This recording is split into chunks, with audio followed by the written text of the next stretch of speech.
Hi there, and welcome back to the Entrepreneur Mindset Podcast.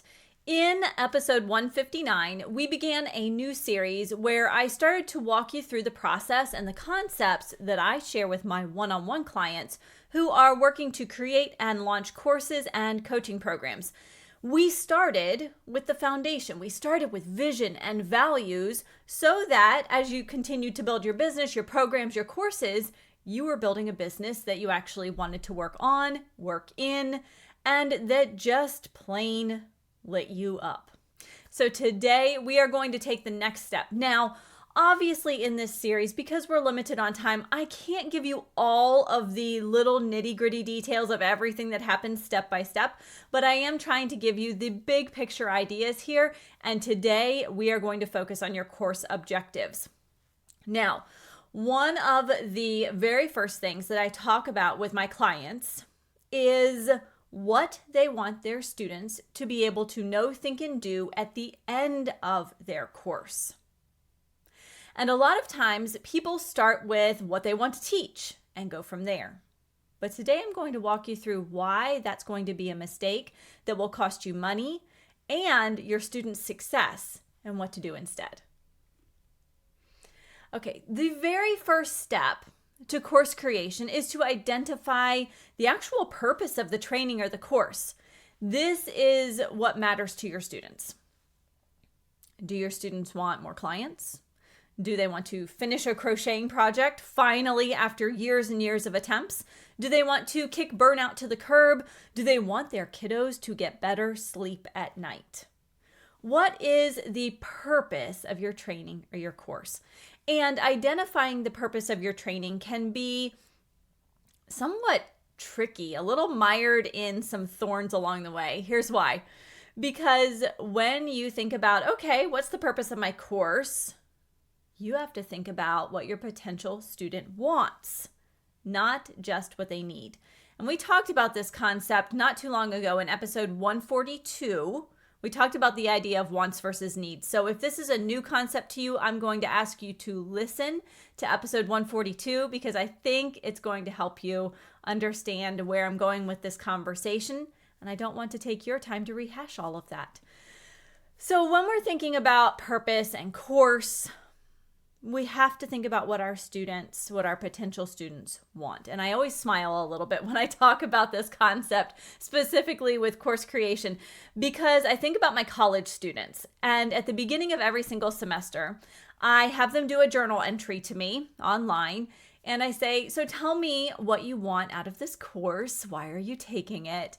And I tell them it's okay for them to tell me they're taking it because someone told them they had to. And you know what? A fair chunk of my students say, I need this college credit. Okay. So if I set out and said, you are going to learn all of these amazing psychological things in this course, and I didn't address the fact that they just wanted college credit, I've lost them. They don't even want to listen because they think there's a big disconnect. So we've got to find a balance. So I always make sure I tell my students, yes, you're going to get credit if you put the work in. And then we shift into what they actually need. They need to have an understanding of how the brain works, especially if they're going into nursing, into any kind of healthcare practice. They need to understand how to learn if they have years and years of college education ahead of them. Even if they don't, they still need to know how to learn and how our memory functions. Many of our students have parents who are beginning to develop dementia. They need to understand what that looks like, right? So I know that they need all of these things. They want college credit. So my point in telling you this is that when you're thinking about the purpose of your course, we're not just diving right into all the things you're going to teach. We're thinking about what is this big picture for your course so that everything else trickles down from that. We want to make sure every single piece of your course fits the overarching idea, the overarching purpose, the overarching goal. Okay? When you have the purpose of the course in mind, remember it could be as simple as finally finishing a crochet project. Maybe it's kicking burnout to the curb, getting your kiddos to sleep better at night. Once you have that purpose of the course in mind, that's when you start to work on an overarching learning goal. This is the end result of the learning. A lot of people call this a transformation statement. It might be similar to your one-liner if you are using a story brand messaging approach, or even the learning goal if maybe it's the learning goal. If you've used another word for the purpose of the course, if you've said, hey, this is the purpose, there's lots of different names. My point here is the idea behind all of this, regardless of what you call it, is to simply state how their life is going to be different as a result of your course. And if you are sitting here thinking, I'm developing a coaching program, this works here as well. Now, I love, when I think about the overarching learning goal, I love the format that author William Horton provides in E-Learning by Design, his book. He uses teach a subject to a group of people who knows certain things already. For example, teach sleep hygiene to parents of toddlers who are working to improve the quality of their child's sleep. This might be one of your big learning objectives. You want to use it to highlight any prerequisites that your students need to be successful or things that they already need to know, think, or do. So in the example I just shared with you, our parents who are of toddlers who are working to improve the quality of their children's sleep. These students already need to be thinking about the quality of their child's sleep and want to work on improving it in order for any information about sleep hygiene to be relevant to them. Make sense? This is something that I want you to spend some time on, this overarching learning goal, because just like with the purpose of the course, I want kiddos to sleep better. The overarching learning goal is to learn about sleep hygiene. Then we need to figure out this is so important because that's what's going to determine all of the stuff that trickles down below it. You want to be sure at this point that you are thinking about the knowledge, skills, and attitudes that your students will possess at the end of the course you're creating. Okay, so how does that happen? Once you have the purpose of the course and your overall learning goal, you can start to identify the objectives that are going to make your goal a reality for your students. These learning objectives are going to be a roadmap for your students and for you as you create the course. So each concept that you teach, example that you provide, activity that you share should enhance at least one of the learning objectives that you have outlined. And those learning objectives support the overall learning goal, which supports the purpose of the course. Are you seeing why I said we're not going to start with what it is you're teaching? Because you're going to lose time, money, energy, patience, all of the things. It's a mistake to start with the pieces that you want to teach because they may or may not all actually come together in a logical way to get to the overarching learning goal and ultimately the purpose of the course. Okay, but what is a good objective? The key to a good learning objective is specificity.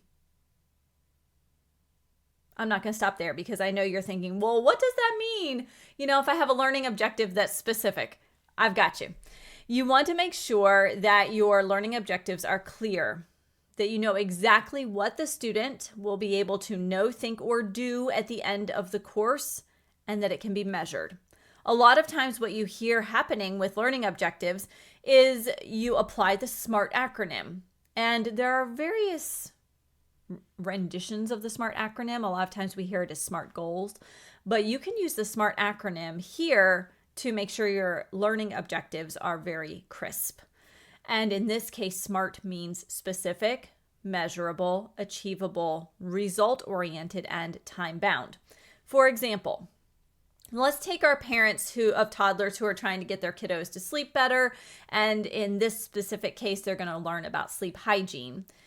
So you might have a learning objective like parents will be able to apply the principles of good sleep hygiene in their home. Parents can identify sleep hygiene issues when they arise. Parents will be able to identify problem spots in their child's sleep routine that impacts sleep quality. So you can see here being very, very specific. We're talking about, in the examples I gave you, applying the principles of good sleep hygiene. I would probably have a learning objective that states that they know the principles, be able to share the principles of good sleep hygiene, that they can apply the principles, that they can identify hygiene issues when they pop up. So this is saying, things change. You've got a toddler, their sleep habits change. Let's be sure you can identify. How can you be a detective in your own home?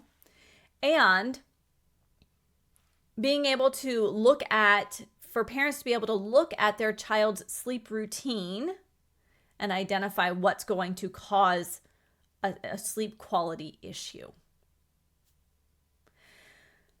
Now, what if instead of creating these objectives, what if instead we had started with, I want to teach parents about sleep. So I'm going to teach them that they need to swaddle or not, that they need to, obviously you're not swaddling your toddlers, that they need to have the temperature at 76, that they need to have the light level at this level, that they need to not use a noise machine, or they do need to use a noise machine. You can see how we've kind of missed these big overarching key points, and it just becomes this conglomeration of things you want to share with these parents of toddlers. We need it to be really organized and for it to make sense. So here, you have to really take some time, seek feedback, not just from other professionals in your field, but also from your potential clients. Start talking to them about the purpose of your course. Start talking to them about what it will look like for them to actually go through your course. What is that big learning goal? What are some things that they will get out of it, those objectives that they will be able to meet?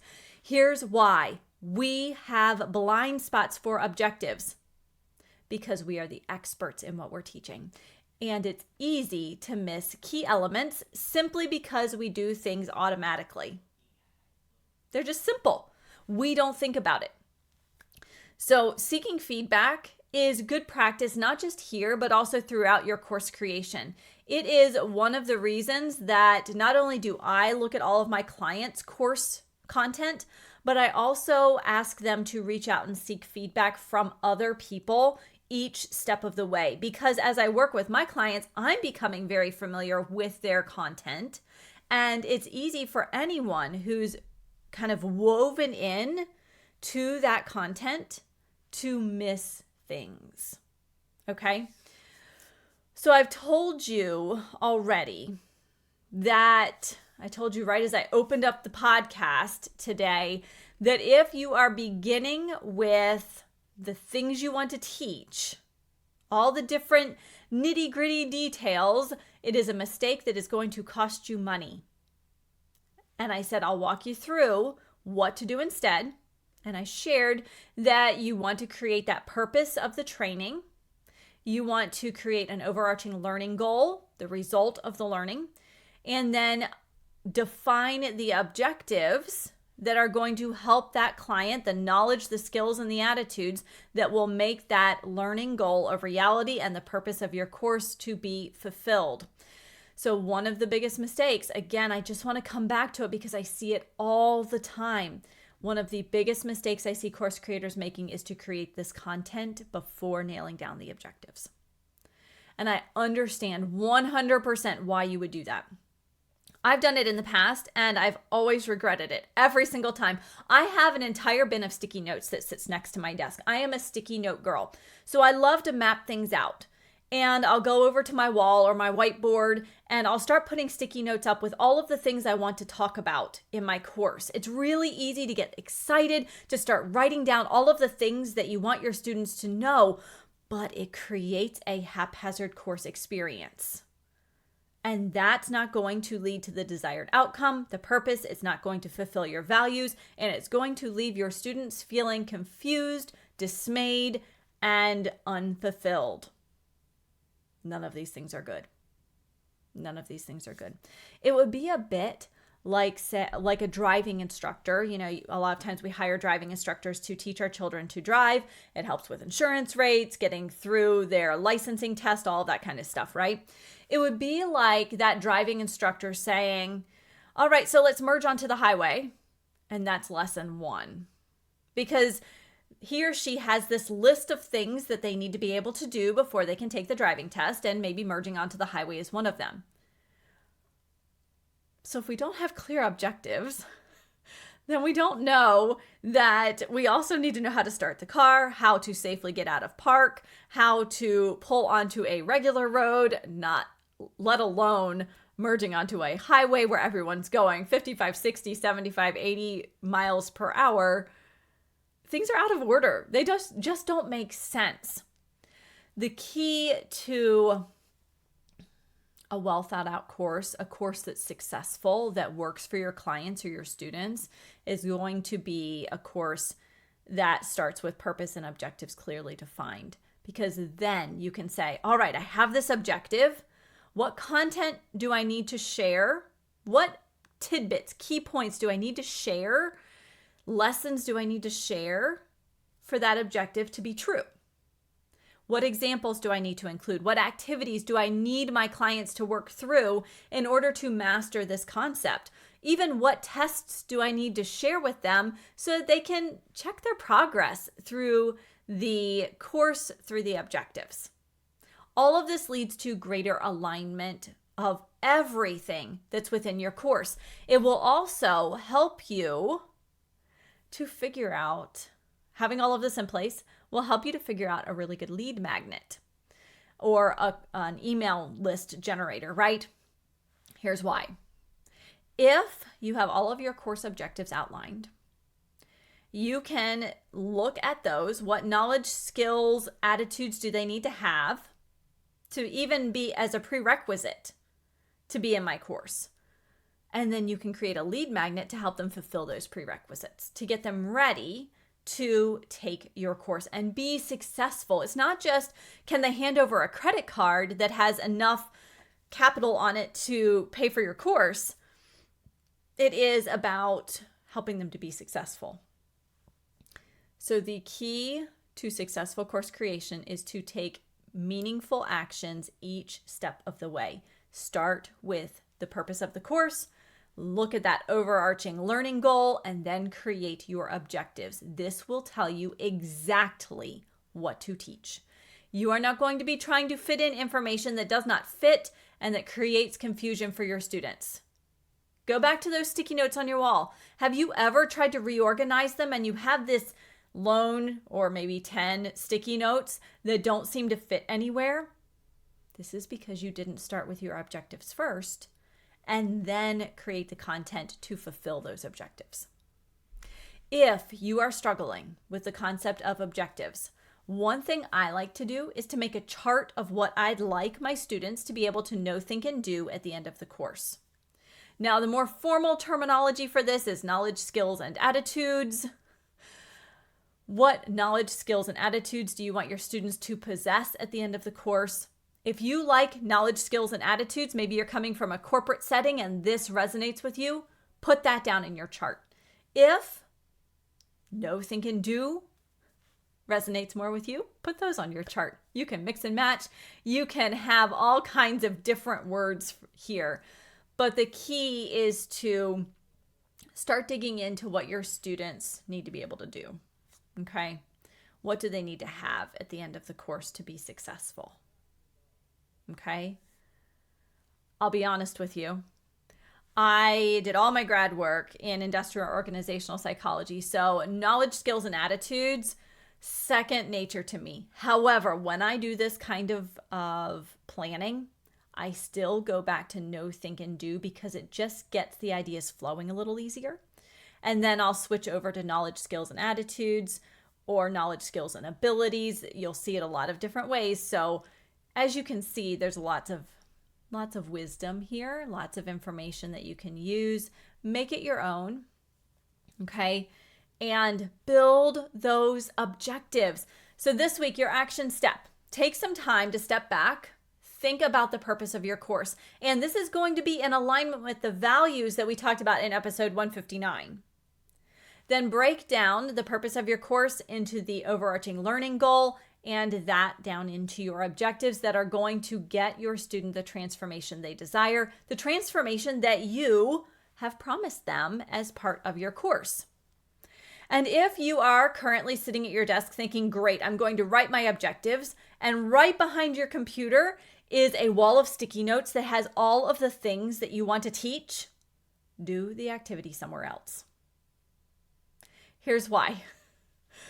If you have that wall of sticky notes right in your line of sight, you are going to constantly look at it and allow your objectives to be formed by that rather than the sticky note content to be formed by your objectives. I want you to step away from that sticky note brainstorm so that you are not influenced by it any more than necessary. Yes, all of that information already lives in your brain. We cannot set it aside. However, you can move your body to a different location, take pen and paper, and write down, start working through your objectives. I am going to put some resources in the show notes for you. One in particular is a website that you can go to. I love how they break down writing your objectives. They keep it simple. They've got lots of words right there on the page for you to incorporate into your objective. And I cannot wait to hear about your course goal, your learning objectives, and all of the details that you uncover along the way. This step feels like it can be completed after you get all of your ideas for what to teach out on paper, but remember, it works best the other way around. So be sure to share your objectives with me on Facebook or on Instagram with a quick DM at Entrepreneurs in Flow. And I'll see you back here next week for another episode of the Entrepreneur Mindset Podcast, where we focus on mentoring, community, and implementation. Because it's all about taking action so that we can remove the overwhelm of building a successful and profitable business and add in a little dose of momentum. Until next time, have a healthy, safe, and happy week.